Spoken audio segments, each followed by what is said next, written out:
Hey everybody, it's Jason Blaha here, and today I want to discuss something that gets a lot of debating, a lot of fighting, and honestly, it really isn't something people should even be fighting about. And when people do fight about it, it displays an extreme amount of ignorance regarding sports nutrition and nutritional science.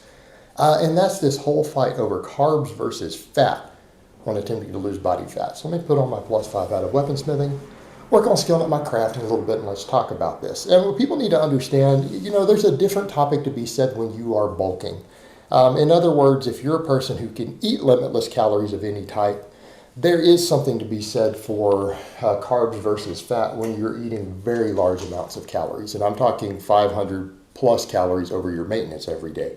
All right, there is a threshold there to where minimizing fat intake actually has real benefits, because carbs and protein are going to be more anabolic at that point towards muscle tissue, slightly less towards fat tissue, blah, blah, blah. But some athletes still perform better, and you can sometimes get a better nutrient profile if you're still adding more fat to your diet. So there's a big debate there. All right, if we were talking about that, that would be a real point of contention. When we're talking about fat loss, if you honestly think once protein intake goes up, because protein is king. All right, your calorie intake and your protein intake is the single most important factor on the intake side for fat loss. But if you really and truly think that once someone's protein intake starts getting really high and they're in a caloric deficit, if you really and truly think your fat or carbs and how you feel the rest of your calories really meaningfully matters, you're just extremely ignorant of the data. That's not based on reality. You know what that's based on? That's based on personal preference, your appetite, how you feel, your energy. And now, I'm not making a case for ketogenic diets, because those are not high protein diets. That's not what we're talking about. If you're eating 25% of your calories from protein and you're in a caloric deficit and you're athletic and you lift, you're not doing it right. That's not very wise. I'm going to say that's kind of stupid, actually. You actually missed the point. So therefore, a ketogenic diet is not what we're talking about. That doesn't actually work that well.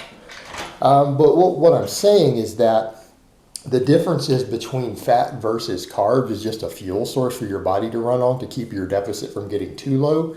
You don't want to have a 1,200 calorie a day deficit and just be on really high proteins. For most people, unless you're very, very fat, that's an excessive caloric deficit. If you're over 20% body fat, you can get away with that as a man, over 30% as a woman. But if you're down at 15, 14% body fat and you start doing that, you're going to shed muscle pretty rapidly. So obviously, you're not going to eat 2,500 calories of protein a day. And even if you try to, that could be ridiculous, and just no fat or carbs. You're going to have to fill it with something, and you're going to need foods with different nutrient values. You're trying to get a balanced nutrient profile. You're trying to get your vitamins and minerals and all of these things in with your food. So obviously, you're not living on purely chicken breast.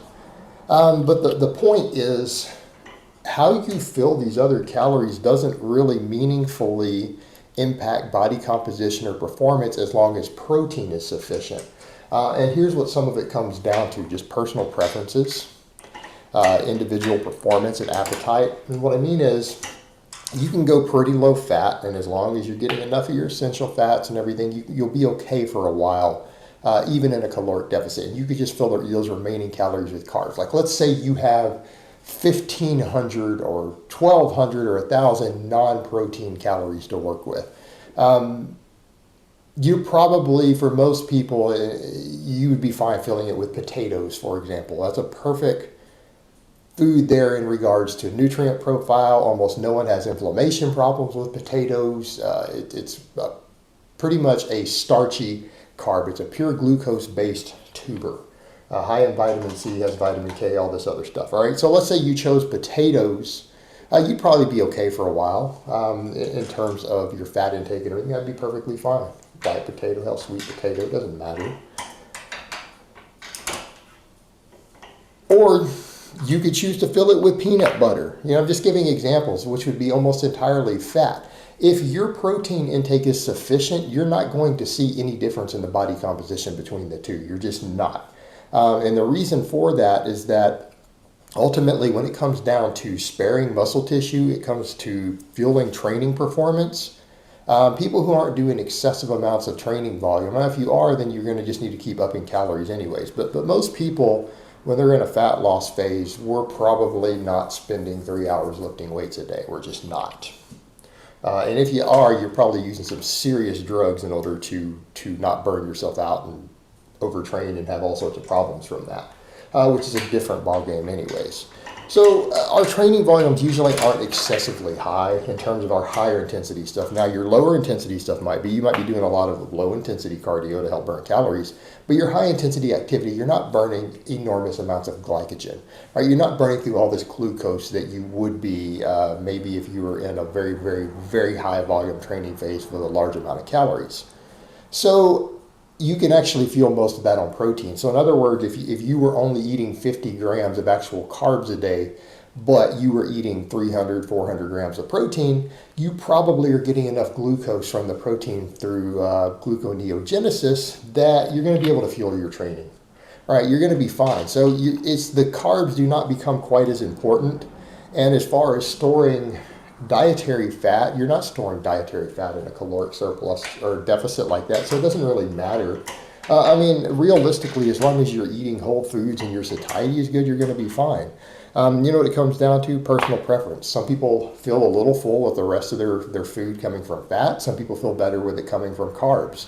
We're not talking about when you're overeating. We're talking about in a caloric deficit on a very, very high protein diet, which is what you should be doing.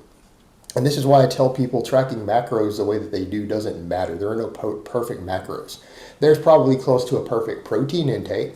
There's probably close to a perfect calorie intake for your specific situation.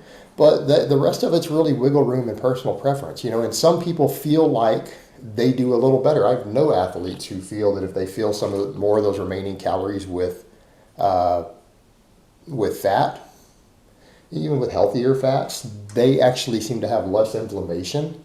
They do better, right? They do better. They have less overall inflammation. They're getting enough glucose. Like let's say they're using peanut butter and they're getting a little bit of trace carbs in their sauces and everything on their meats and other stuff. They tend to do really well. There are athletes who do well on that in a caloric deficit. And I mean, I know some serious athletes who do well on that. I mean, guys who are stronger than me, leaner than me, who compete in different sports. I've met guys who do perfect on that. But then I also know others who feel like they don't get quite the same gastric volume from doing fats like that, and they prefer potatoes or brown rice or whatever. And they don't seem to have inflammation problems from fat getting too low.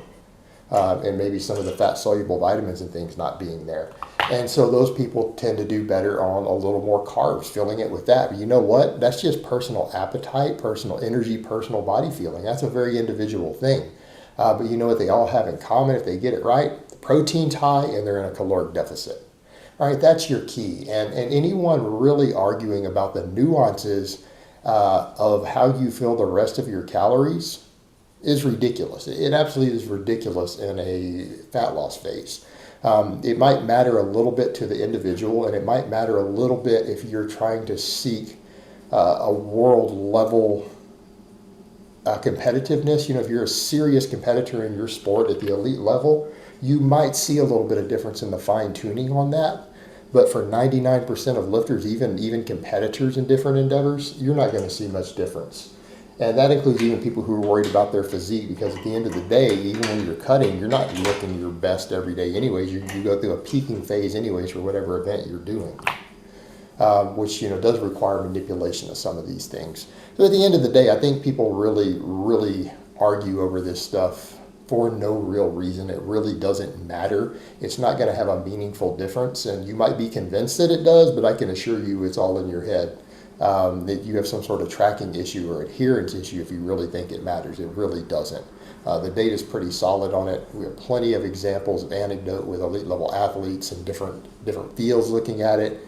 What really matters is that protein intake. Protein intake and total calories is what matters. And how you really personally choose to fill the rest as far as your individual needs, those remaining calories in a deficit, it really doesn't matter beyond your personal individual things like energy or inflammation or food taste. Again, as long as you're not in a deficient diet in terms of vitamins and minerals. All right, guys, well, that's really all I have to say on that today. I hope it's been informative, and I will talk to you guys next time.